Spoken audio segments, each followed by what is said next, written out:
Bonjour à toutes et à tous, merci d'être à l'écoute de Fréquence Mistral, il est 15h et vous écoutez l'émission Entracte. Marco Cacavo, vous êtes en compagnie de l'artiste Shihai et de sa traductrice Zhang Shu.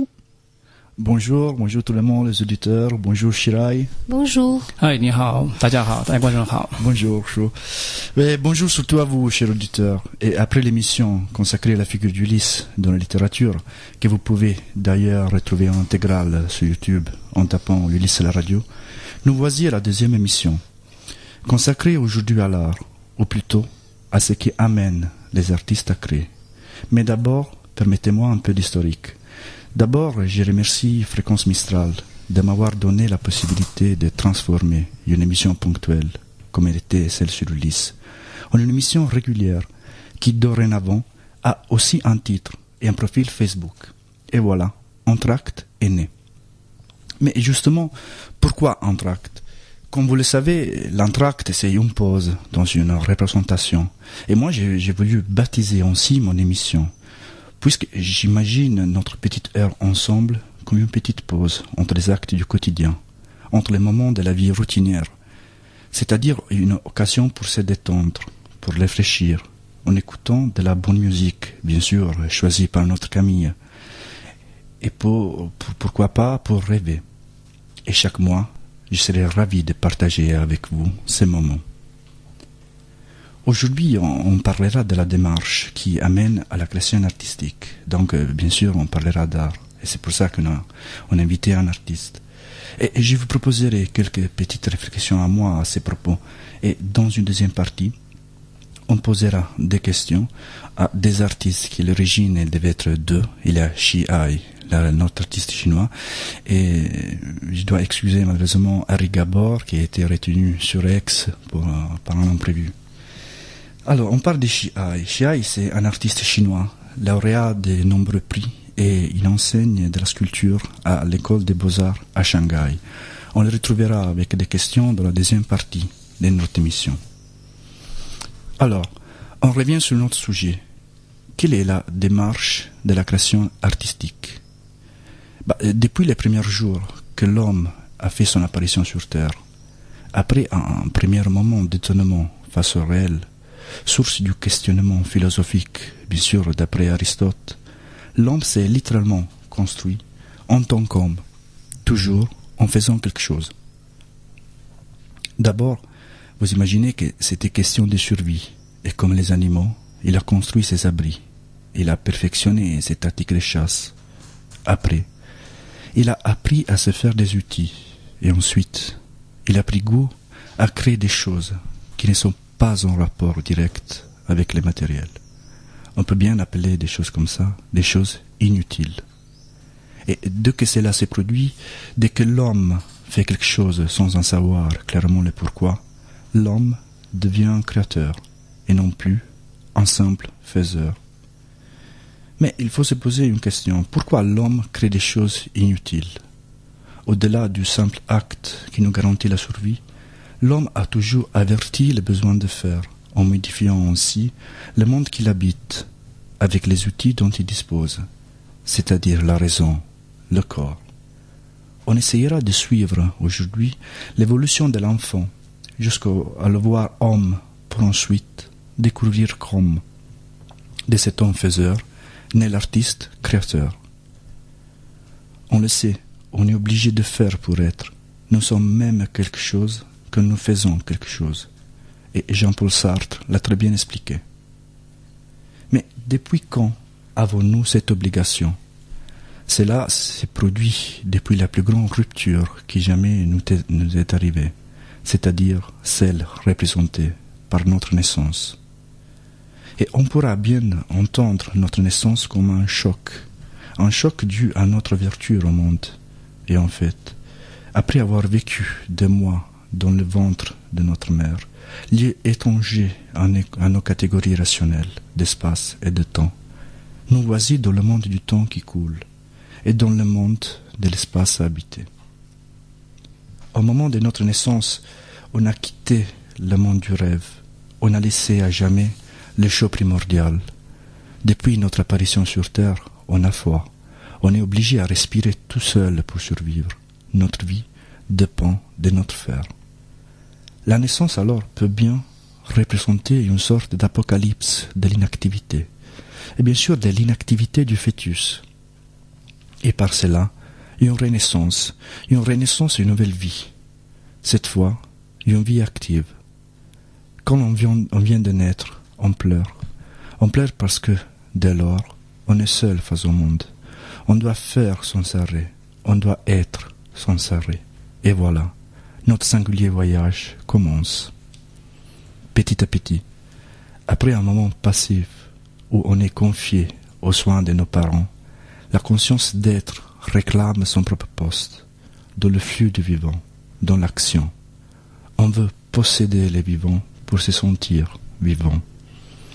Et petit à petit, la conscience s'enrichit de la volonté de prendre place dans le flou et de la volonté de laisser une petite trace de notre être né, la volonté de faire, c'est-à-dire de participer au réel à travers sa modification. Et de la phase de l'observation passive de l'existant, on passe à celle de la connaissance active de soi et du monde. Dès lors, le geste faiseur s'impose en tant que réponse active au choc de la naissance, et on gardera cette volonté et cette obligation de faire pour être jusqu'à la fin de nos jours. Mais comment passe-t-on de cela à la création de quelque chose de nouveau et de jamais vu? Comment arrive-t-on à la création et notamment à celle artistique? On pourra bien décliner de plusieurs façons l'acte de faire. La respiration est un faire, comme aussi celui d'aller acheter du pain, de valider son billet dans le métro par exemple. Mais débarrassons-nous de la notion de faire pour survivre et allons vers la notion de faire quelque chose d'inutile à notre existence, un objet par exemple. Un ouvrier crée ses objets avec ses propres mains. Mais on peut dire que, d'après cela, est-ce qu'il fait de l'art? On dirait oui. Il est conscient de faire. Il rend la matière vivante et finalement, il crée. Mais pourtant, il n'est pas tout seul dans ce processus de création. Il emploie une technique étrangère à lui-même. Il s'aide des machines. Il n'a pas conçu le projet de l'œuvre. Il fait sans connaître la raison de ce qu'il fait.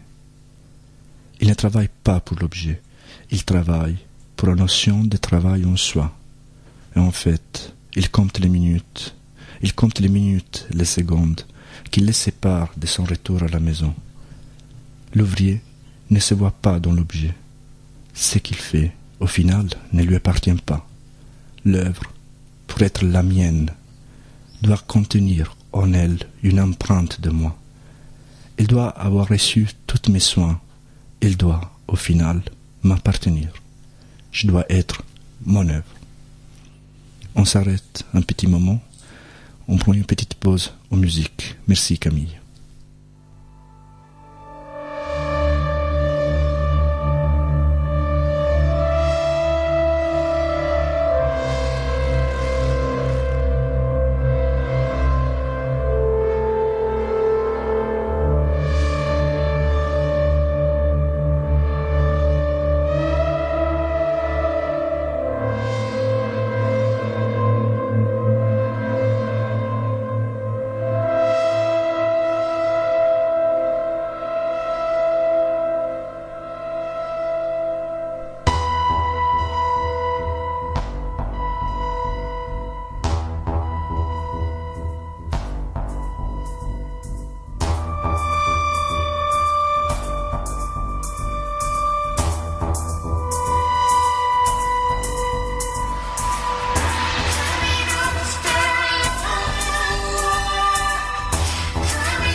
On reprend avec Marco Cacavo. Tout à l'heure, on était en train de trouver une définition pour définir, bien sûr, un objet d'art. On a parlé rapidement d'un objet d'art, ou d'un objet en soi, créé par l'ouvrier. Et on peut dire qu'à bien voir, l'objet industriel ne correspond du tout à ce qu'on cherche. L'ouvrier, au final, le travaille en utilisant des gants. Il ne le signe pas. L'ouvrier produit des exemplaires qui se reproduisent tous égaux, tous sans âme. Finalement, on pourrait dire qu'il crée des avortements d'objets. Et nous, par contre, on cherche un objet qui puisse avoir en lui sa raison d'être, qui puisse me faire sentir vivant en le regardant, qui puisse me parler. Au final, moi je cherche un objet parlant. Cela peut bien être le cas d'une forme supérieure du fer. On parle de l'artisanat. À bien voir, le produit artisanal contient en soi la voix de son auteur, et de plus, le mot artisanat contient en lui le mot art. Et la distinction entre art et produit d'artisanat est tout à fait récente. En fait, au Moyen-Âge, le mot artiste indiquait un bon artisan, quelqu'un qui fait mieux qu'un autre, quelque chose avec une utilité pratique, quelque chose qui nous rend plus à l'aise dans notre quotidien. Et le mot artiste et artisan exprimait à cette époque un savoir-faire. Et c'est pendant la Renaissance que les deux mots prendront des chemins différents. L'artisan, dorénavant, sera celui qui fait quelque chose de beau et d'utile. L'artiste sera celui qui fait quelque chose de beau, mais inutile. Et à bien voir, un objet d'art n'est jamais utile. Il n'a pas de but bien défini. Il ne sert pas à quelque chose. L'art, en fait, nous rend la vie plus difficile. Il nous oblige à réfléchir, à penser. Il nous fait passer du temps à chercher des réponses. L'objet artisanal est beau, c'est vrai, mais il a pour but celui de nous rendre moins compliquée la vie matérielle. L'art, au contraire, a pour but celui de nous donner des pistes, des sensations, des impressions, des émotions au final à travailler avec nous-mêmes. Au final, on pourrait bien dire que l'art nous fait perdre du temps au lieu de nous en faire gagner. Et puis, l'objet artisanal est fait pour être vendu. L'objet d'art, non. Il peut être acheté, c'est vrai, mais on ne sait même pas pourquoi on l'achète. Il nous plaît, ou plutôt, il nous offre un appel d'humanité auquel on ne sait pas renoncer. À bien voir, on cherche un type de fer plus intime, un fer qui crée un objet qui nous ressemble, un objet avec qui établir un rapport d'existence même. Notre vie doit dépendre de lui et sa vie de la nôtre. On cherche un objet qui nous attire par son affinité à notre âme, un produit finalement inutile, mais que pourtant on veut avoir. Je veux celui-là et pas d'autre. Il n'y a que lui qui parle ma langue. Les autres murmurent des idiomes que je ne comprends que peu et mal. L'artiste crée son objet. L'artiste peut décider même son temps de vie, et de plus, il peut aussi décider la matière à utiliser pour la création. Il crée d'abord, dans un premier temps, dans son esprit, et puis il décide de revenir dans le monde du matériel, de renaître en utilisant ses moyens. Mais en gardant l'idée de création, on peut donc considérer l'artiste comme un Dieu créateur. D'où vient-elle cette volonté de devenir géniteur, créateur d'un objet auquel l'artiste confie son interprétation du réel? Pourquoi créer un objet qui a sa propre place dans le monde et que l'artiste pourrait bien appeler son enfant à lui? Sorte de fœtus explosé que dès lors a une vie indépendante de lui. Mais bon, pour arriver à ça, il faudra d'abord éclairer d'où vient cette création. Toute création, c'est vrai, dérive de l'expérience de l'existence, soit-elle exploitée par moyen du corps, et soit-elle exploitée par moyen de la raison. Et en fait, c'est la philosophie qui nous apprend que c'est à travers le corps et la raison qu'on fait expérience du monde. On a la perception de l'extérieur par notre corps et on cherche à organiser les sensations qu'il nous apporte à travers notre cerveau, notre intellect.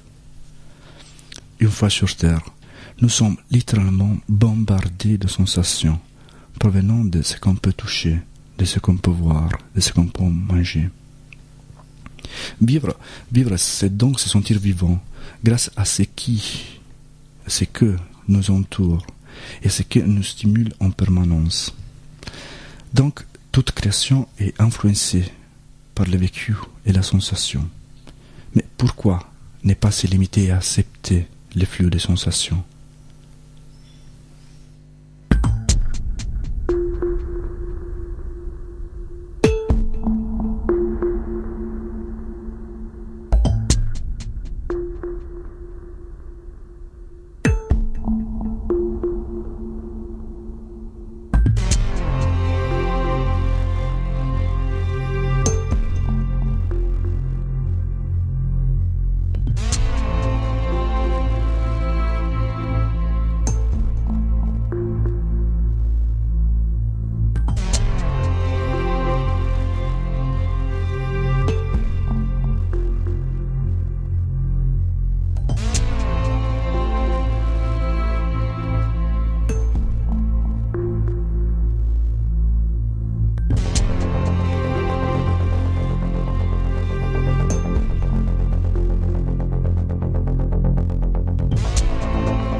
Après avoir écouté ces beaux morceaux de Camille Febvre qui s'appelle Complexus, on revient sur notre question, c'est-à-dire pourquoi on crée.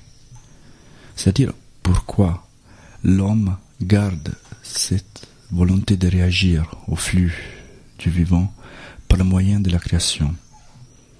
On pourrait bien dire qu'il y a une chose que chaque homme, depuis sa naissance jusqu'au dernier moment de sa vie, ne perd jamais, c'est-à-dire la volonté de l'affirmation de soi dans le temps et dans l'espace.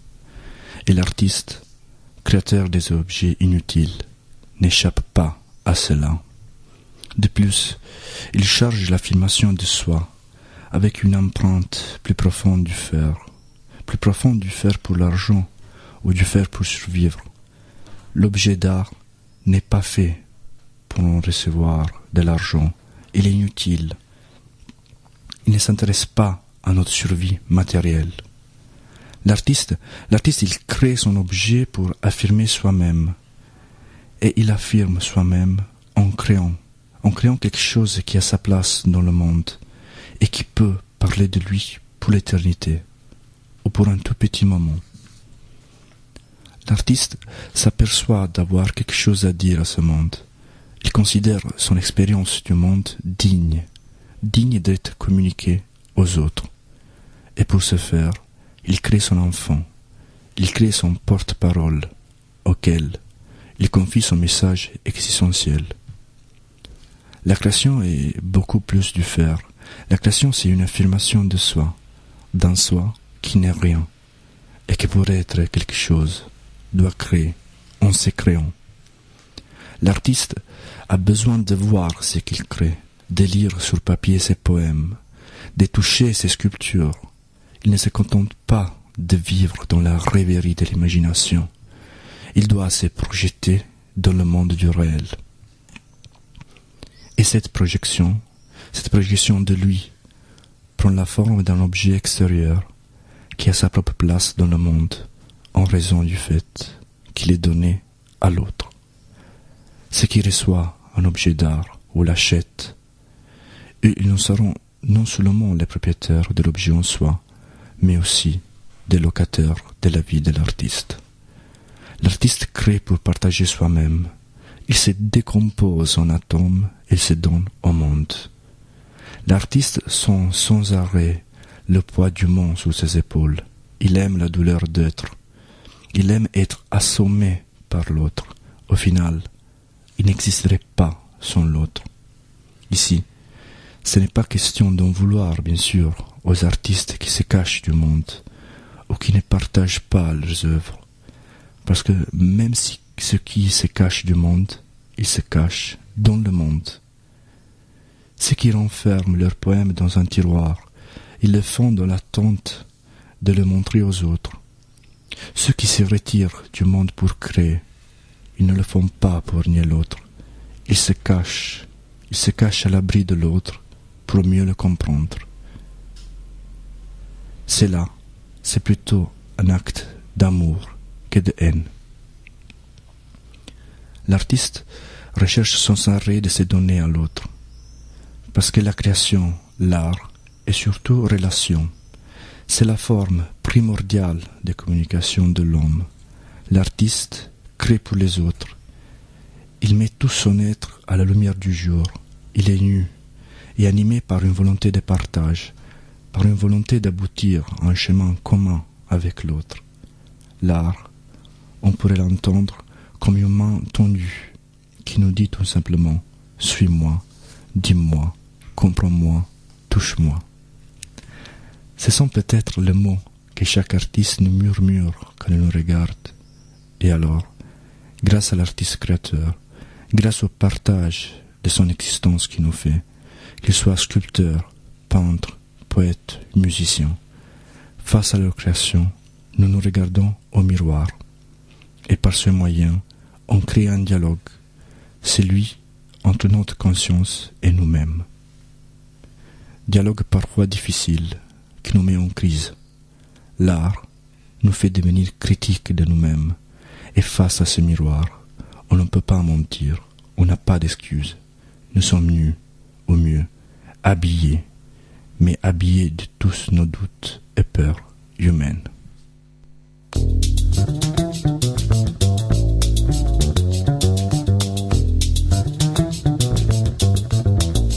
How y'all doing tonight?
Et nous voilà, après une partie, pour ainsi dire, théorique. Là, on rentre un peu plus dans la pratique. En fait, l'invité d'aujourd'hui, c'est l'artiste chinois Xi Ai. Xi Ai, vous pouvez le comprendre du nom, c'est un artiste chinois. Et en 2013, il a été nommé parmi les 5 meilleurs sculpteurs de Chine.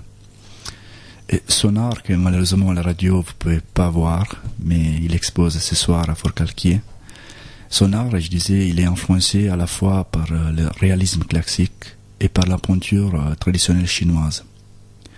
Et il a absorbé l'essence des traditions et a mis ses propres compréhensions dans son travail. Il explore les similitudes entre différentes régions, époques et cultures.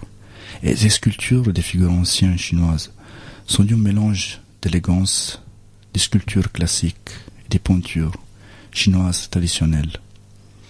Ensuite, il traite aussi les sujets éternels, c'est-à-dire le corps de la femme, en dessin et en sculpture, avec de la passion, l'élégance et un esprit moderne. Et aujourd'hui, on profite de cette présence exceptionnelle à notre émission Entracte de Xi Rai pour lui poser quelques questions autour du travail de l'artiste, autour du processus, de la démarche de création artistique. Là, je profiterai comme malheureusement, déjà j'ai un super fort accent italien et malheureusement je ne parle pas le chinois. On va utiliser, entre guillemets, les services de notre traductrice et enseignante à l'École internationale de Malosque, de Sang Shu, que je remercie. Merci. Qui va traduire du chinois au français.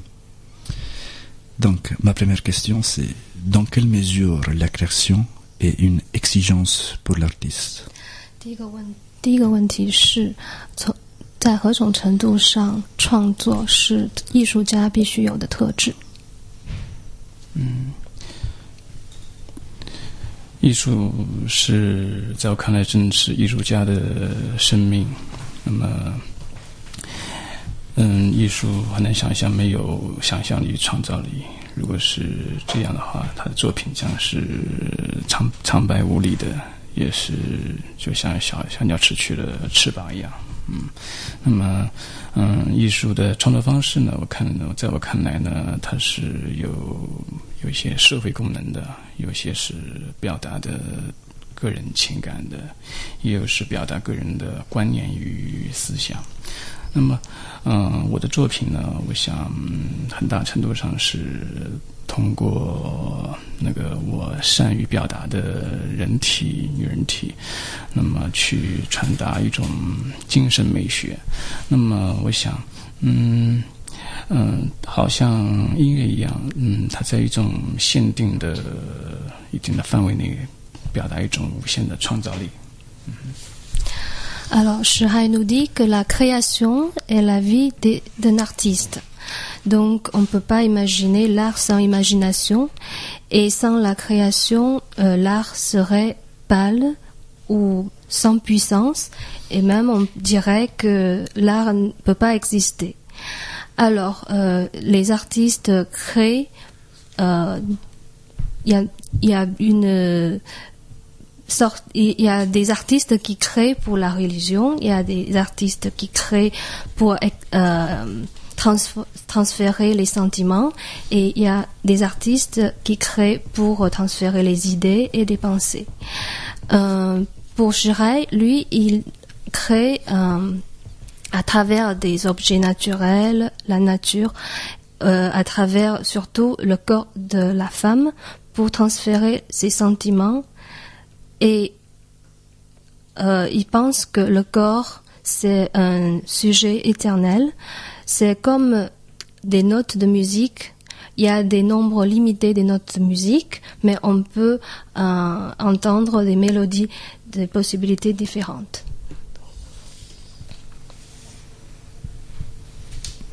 Ok, merci. C'est très intéressant ce rapport avec la création de la religion. Donc on parle notamment des icônes ou des temples. Et oui, ça me fait penser au corps. Il y avait Jacques Derrida qui disait que le corps c'était un temple, c'était le temple de l'homme. Et c'est vrai qu'on retrouve cette culte, on va dire, du corps de la femme dans les œuvres des Shirai. Moi, je pensais que le corps, parce que Shirai, sa caractéristique, c'est de dessiner, surtout de sculpter des femmes sans yeux, sans bouche. Donc, d'après moi, je pense que c'est plutôt la femme en soi, une femme matrice. C'est un peu comme, je pense aussi à les petits statues, on dit en français, les statues africaines, ou les Vénus. C'était une femme sans tête, c'était une femme c'était n'importe quelle femme, c'est l'esprit du féminin en soi. Donc c'est peut-être ça que Shirai, avec son travail, il voudrait transmettre. Le féminin, en ça, c'est la puissance, c'est le corps, la présence, l'énergie. Après, j'avais une deuxième question, c'est-à-dire, on a parlé longuement de l'artiste et l'humain. Quel est le rapport qu'il y a Shirai, donc l'artiste Shirai, et le spectateur dans ses œuvres? C'est-à-dire, pourquoi, comme se présente-t-il face à son spectateur, comme son travail représente lui-même? Parce que tout à l'heure, on a dit que l'artiste, c'est quelqu'un qui se décompose en atomes et il se donne au spectateur. Quelle partie de lui ou pourquoi il se donne au spectateur? Qu'est-ce qu'il recherche? 好，第二个问题是，艺术家和观看你的作品的那些观众之间的关系，通过你的作品，你跟他们建立一种怎么样的关系？其实在我看来，艺术家的与观众之间的关系，其实可以有两种方式吧。我想在我的中国，因为是从事的美术教育工作，然后呢是我的专业是雕塑，同时也是公共艺术家。那么公众艺术这一部分呢，我想是它与一个作品与广大公众的一种带有社会性的一种交流那么这个是宽泛的。那么然后呢，我在看，我有些作品就是相对是架上的艺术，纯粹的一些作品。那这些作品呢，我想是更加私密性一点。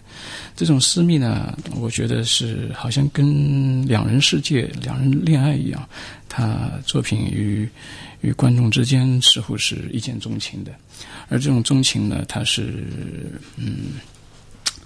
他可以与很多观众看你的作品的时候，他都有一种交流，而这种交流是跟观众的情感知识有区别。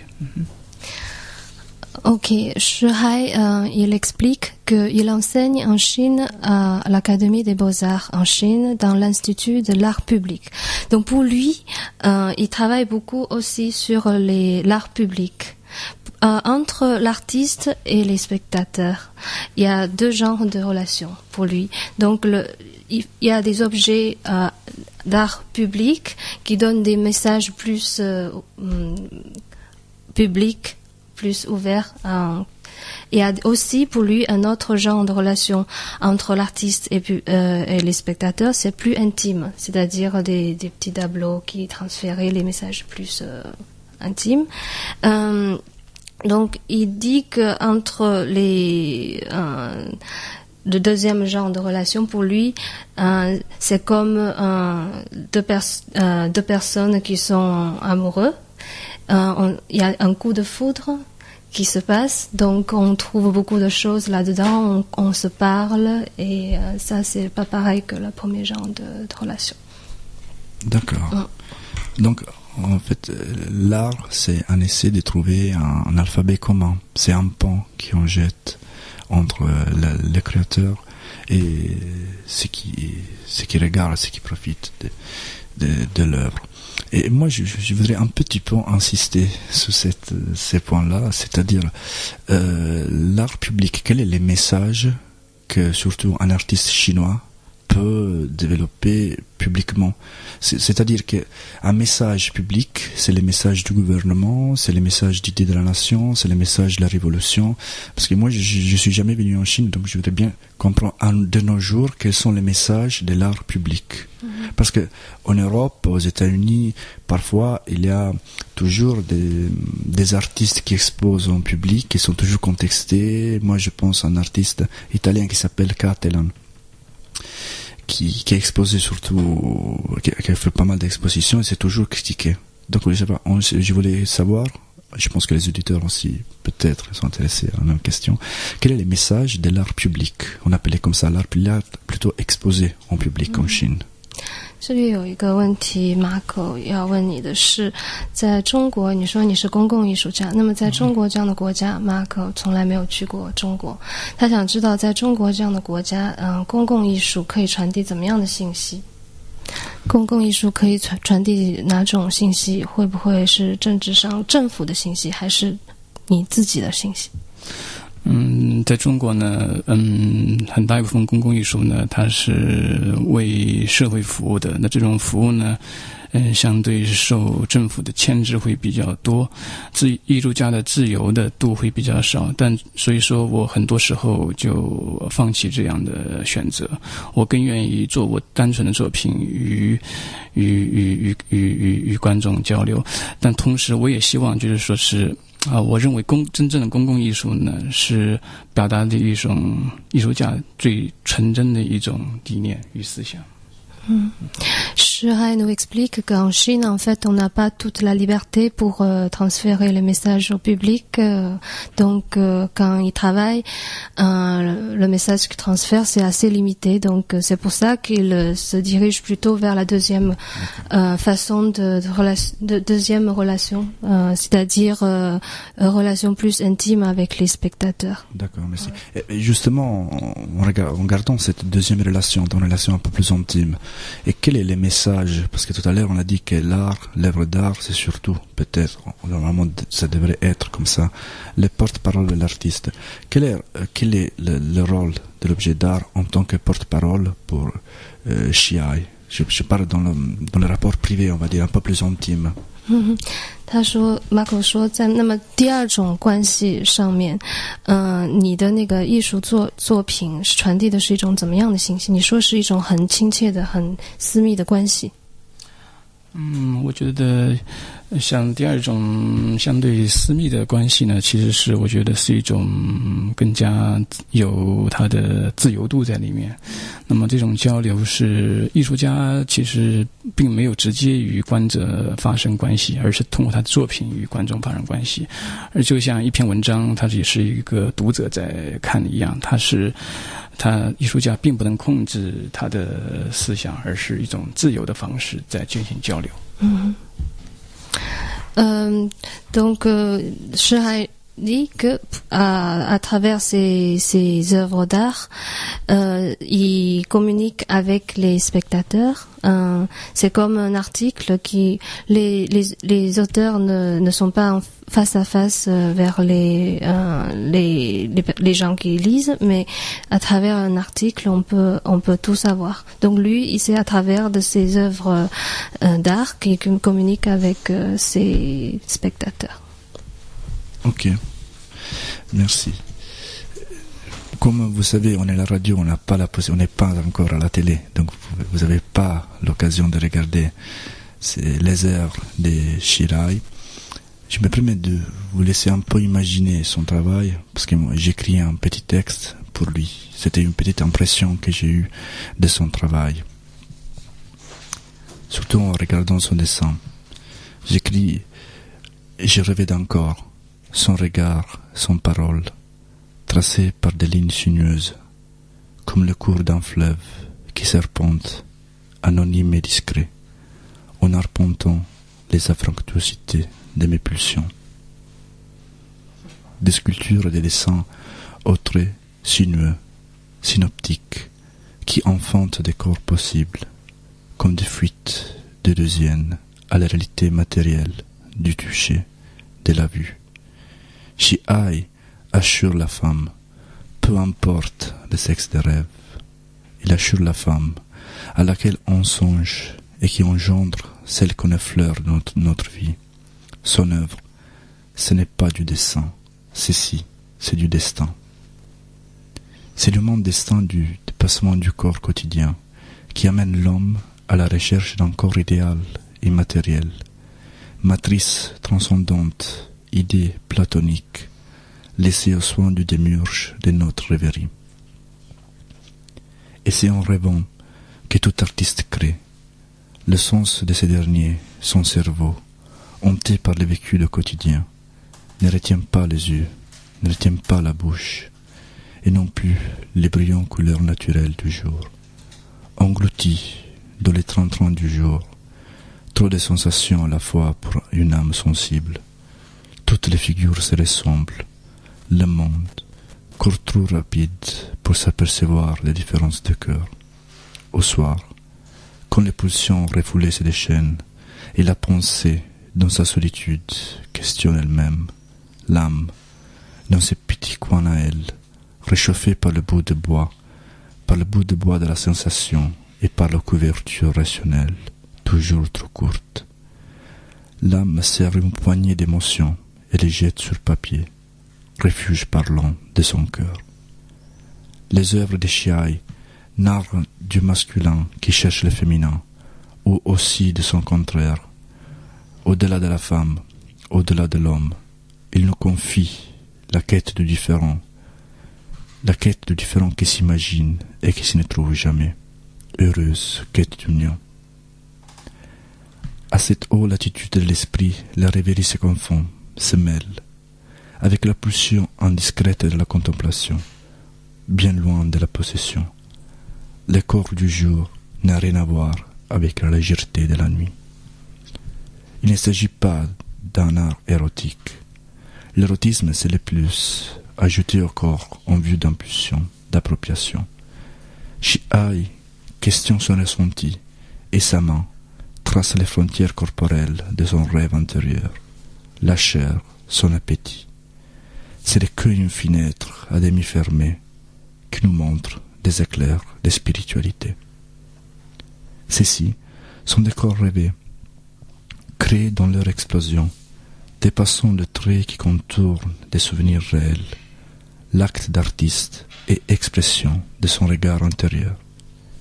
On dépasse Egon Schiele, l'impressionnisme de ces derniers, ses yeux, ses visages deviennent en shi'ai, finalement corps, bas, mains, des dessins, des sculptures. Ce ne sont que des corps fluides, ouverts à la rêverie.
Et là, on va vers la fin. Et on rajoute une toute petite question à Shi'ai.